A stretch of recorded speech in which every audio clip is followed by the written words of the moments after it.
For those of you that don't know me, my name is Dennis Draper. I have the pleasure of being the dean here at LMU and actually working for Fred, as you might guess. We are here tonight actually to honor those who have actually given so much. It's the, get this right, LMU Alumni Entrepreneurship Honor Wall of Honor Awards. Always have to fix It's up far what too the much dean for me to says. actually remember in cases like that. But seriously, we're here actually to honor those who have actually had the vision, seen the opportunities, provided leadership, taken the risks, and most of all, had the work ethic to actually make things successful over the years. And we're happy you're here.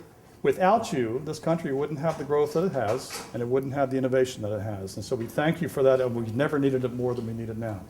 So thank you for being here. In recent years, Grandpa Fred's been joined by Dr. David Choi, who's here this evening. David, stand up, please.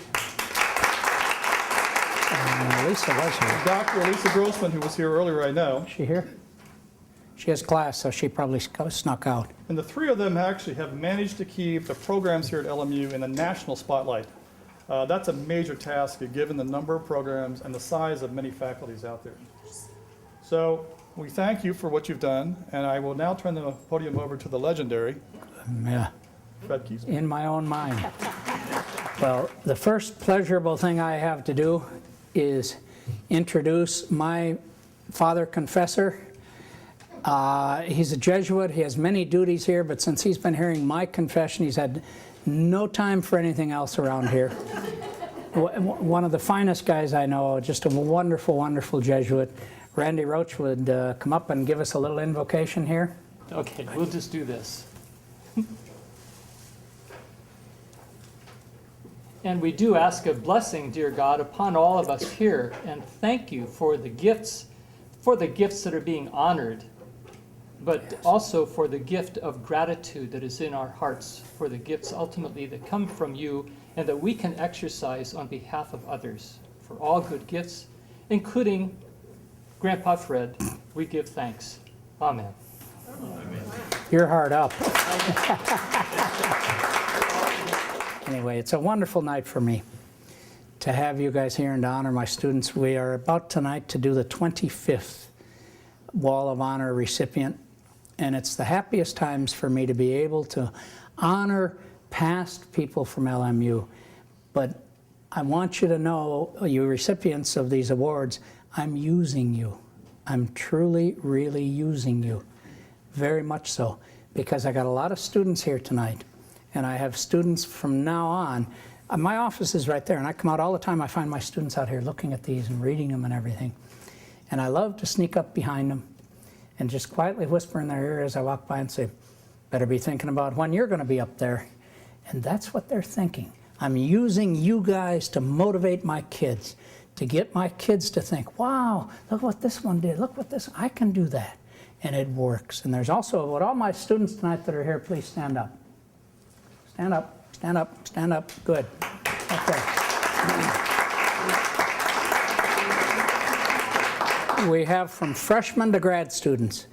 And I want them to sit with you, quote unquote, old folks that are here, more mature people, something, whatever I can call you, and talk to them. And I want you students for sure to talk to these young folks, or these older folks that are here.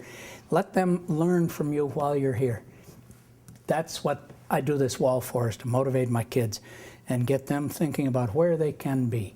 And it's just, for me, it's an absolute wonderful honor to have you here. Got some other people I want to introduce.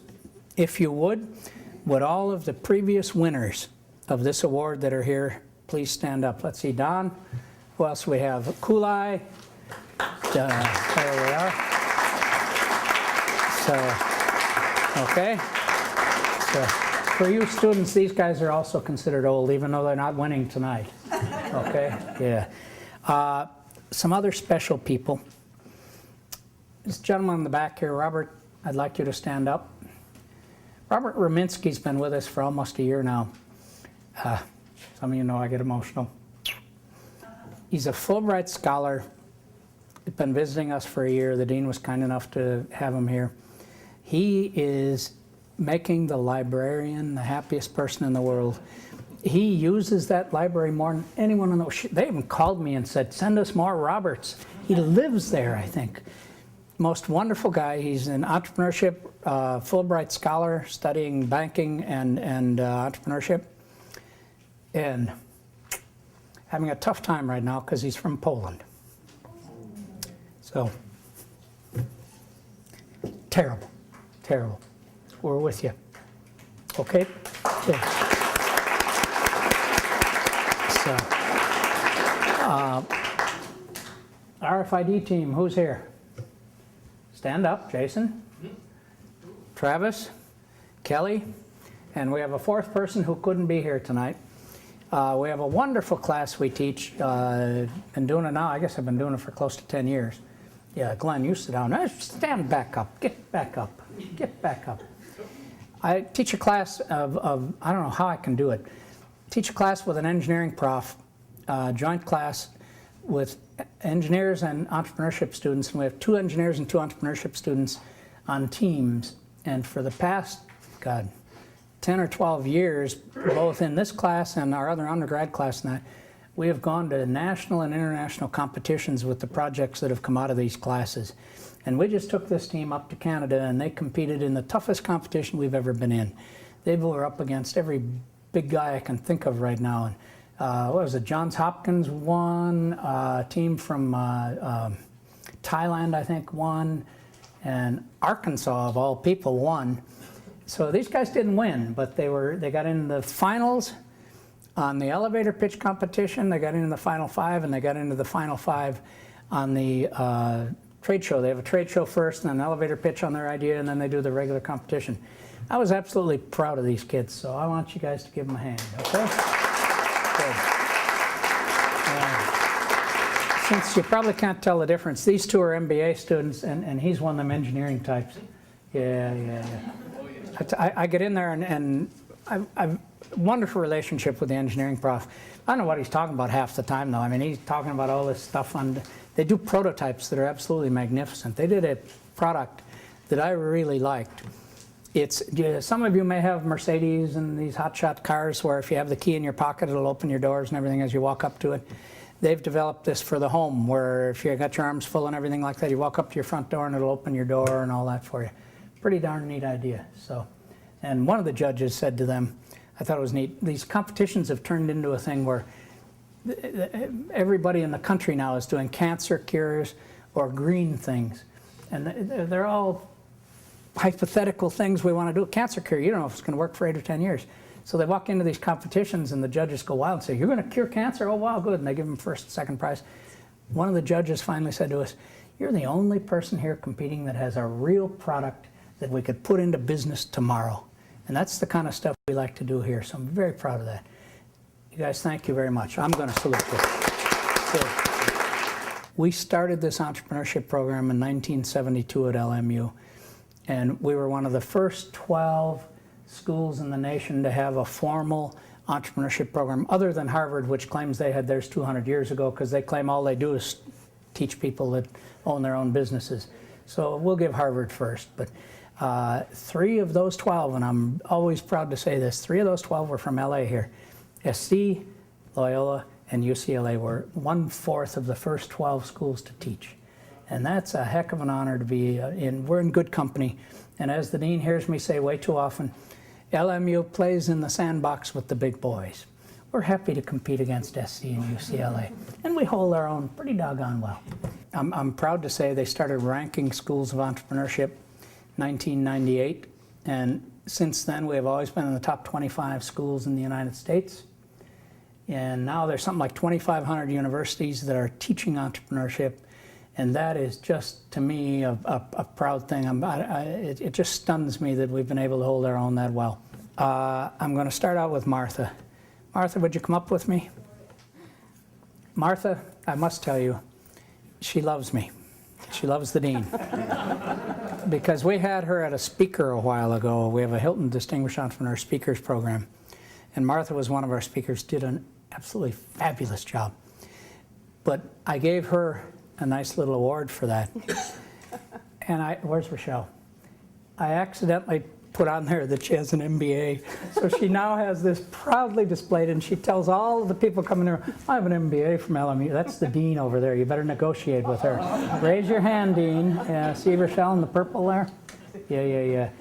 I haven't redone it. Is that okay, Rochelle? Okay, thank you. Okay? I haven't had the heart to break her heart. She's bragging to everybody. But let me tell you something. This kid did have a BBA from here in 1981 with honors. With honors, with honors. This is one bright lady. And let me tell you why I think she's so wonderful. She is in a field.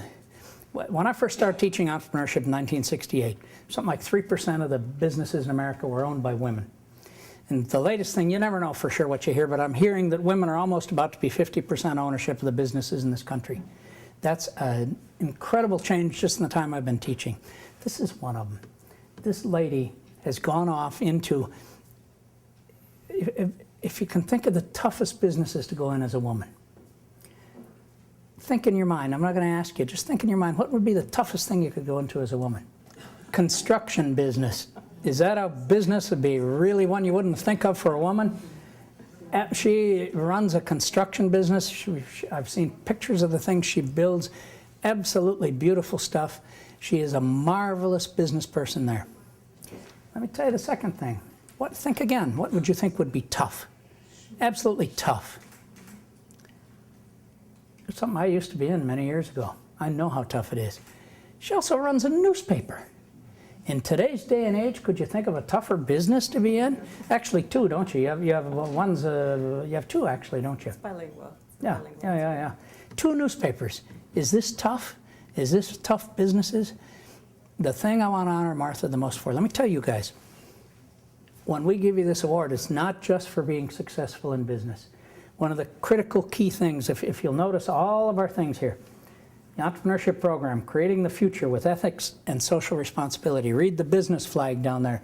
Ethics and social responsibility, something we've been harping on here for all the time I've been here. Terribly important to us. Martha is deeply involved in the community, does things for all sorts of people, very active at LMU, on the board of our alumni association. Were you president? Not yet. Oh. Actually, the Mexican American Alumni Association. What'd I say? The Alumni Association. Mexican American Alumni Association, Danny, will you do that? Okay, she will be the president. We may tell Alex. I'm getting old, I forget little details. She's 22 and done all this in those few years. So, yes. First of all, we want to give you a pin, and you'll see a lot of us have these pins on. This is a special one we've had engraved only for you few. Be 25 of you. It says Distinguished Alumni, and that's a special honor. On the awards you get that pin on there. And we're gonna give you first this award. It's very heavy. Do you want to hold this for her? Young man, you come up and hold this for her. Get up here, yay! Are you strong enough? It says Martha Diaz-Ashkenazi, BBA 1981 with honors, Loyola Marymount University Distinguished Entrepreneurship Alumni, positively impacting the world. And that's why there's a globe up here. Our alumni astound me on what they're doing of the right stuff in the world and helping people out. Martha, I'm awfully proud to have you get this. Too tough. There you go, Martha. Beautiful.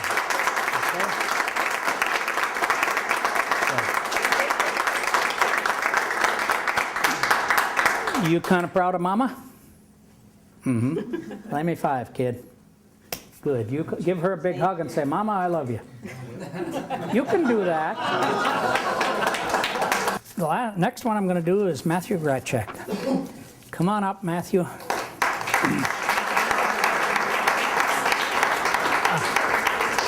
Oh. That wasn't so hard to lean over to get Wasn't that one. Not too bad, yeah. Matthew is a phenomenon. It's the kind of guy we love. The term we use in the field is serial entrepreneur. Every time I turn around, this guy does more businesses than I can ever believe. And by the way, he's failed in some. Or shouldn't I tell her? No, that's important. You learn more from the failures. Yes, you do, and it's part of what we teach our kids. Failure is part of the process. And if you don't try, and if you don't fail, you're not going to make it as big as you could be, because you grow by failing. This guy's just on what, his 11th business? How many? 14. One time you said 14. It's Yeah, 14, this is the now? 14th, Coopies. Good. Well, and we got to talk later about that. If you want to know how he works, he just sold his 13th business for $5 million. Ain't bad for a kid that's hardly got gray hair. Got any? No, not too bad. And he's already starting his new one. He's about to launch it. That's how a serial entrepreneur works. This guy is just moving. Do you want to tell him a little bit about your latest one? Want to give a free plug? A free plug, the elevator pitch? No.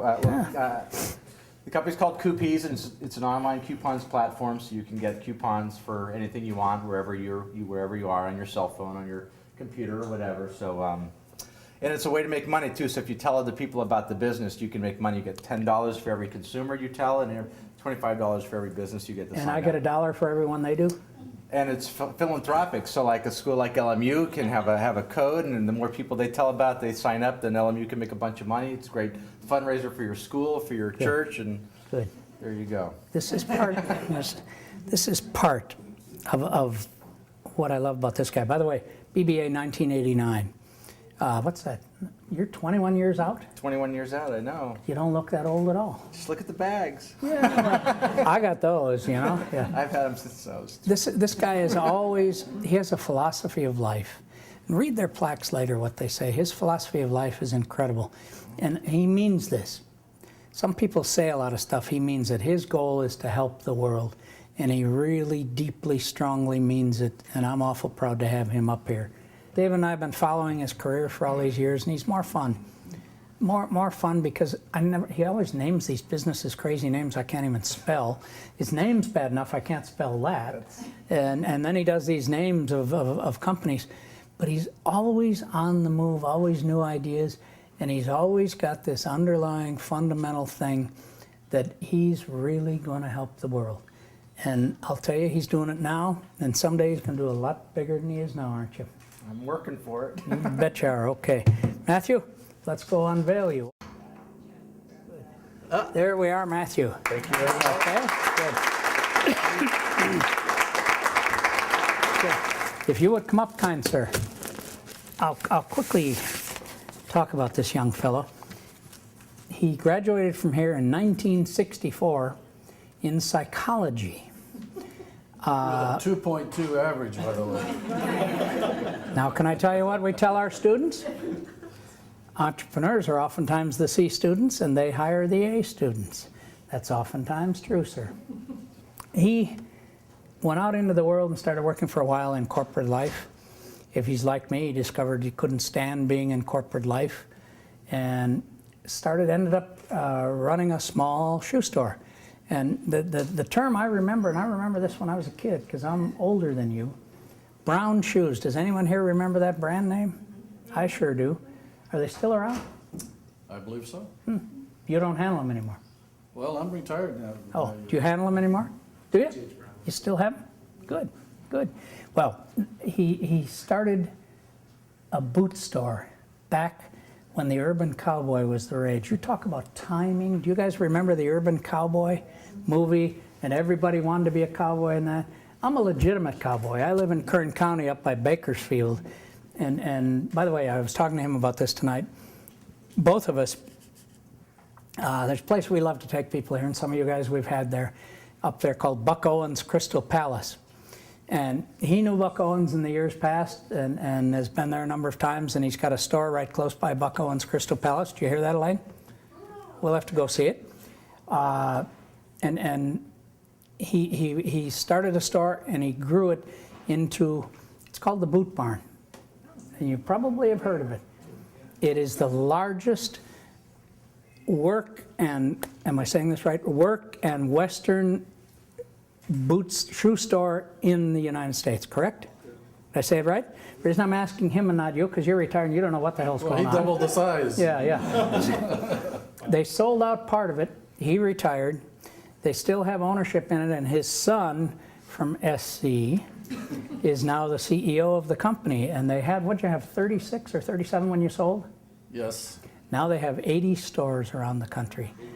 81, sorry. 81. Last week, huh? Huh? When'd you open the last one?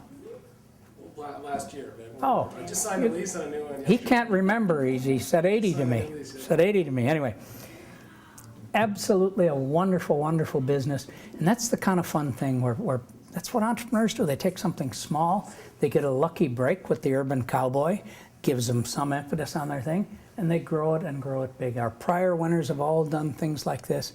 Our students are doing that now in school. They're coming up with incredible ideas. They're doing wonderful things.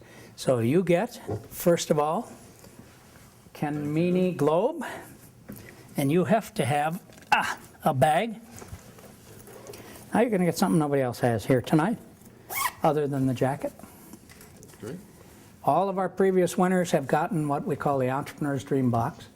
And this is where I get very emotional because this came from me and my heart. I've been doing this for 30-some years. And I love this box because it means a lot to me.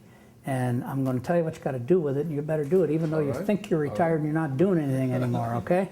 I'll just read it if you don't mind. And it's the Entrepreneurial Dream Box, presented to an entrepreneurial star, Ken Meany, with our deepest appreciation for your outstanding entrepreneurial efforts and impact. Your past entrepreneurial achievements and the future impact you will have in the world of entrepreneurship are inspiring. But the most important part is inside here. It's a nice little thing here. It says the Entrepreneur's Dream Box. It says not a jewel box in the normal sense, yet it will contain the finest treasures of your life. It's a place where you should keep tiny mementos of your greatest victories and achievements in life, both past and future. Fill it to overflowing as you fulfill your destiny to have an incredible impact on the world. And if you think you're going to get away with saying, I'm retired, you're wrong. You're going to still be putting things in here. First of all, will you type out 81 and let them put it in there? Would you do that for the first thing to enter in there? My friend, we're awfully proud Thank of you very much. Mighty proud. Good. All right, sir. Let's go unveil you. Maybe you can drop that off. All right. There you are. Okay? Thank you. Good. Good. Ladies and gentlemen, unless I've forgotten something, which I usually do, we will thank you all for being here and tell you we have a wonderful meal set up for you. If you will go in the room down there on the left, and please, you young folks, sit with the older folks and talk and learn and find out what they've done. And everybody that ever comes here is so excited to find out from you young guys what you're doing.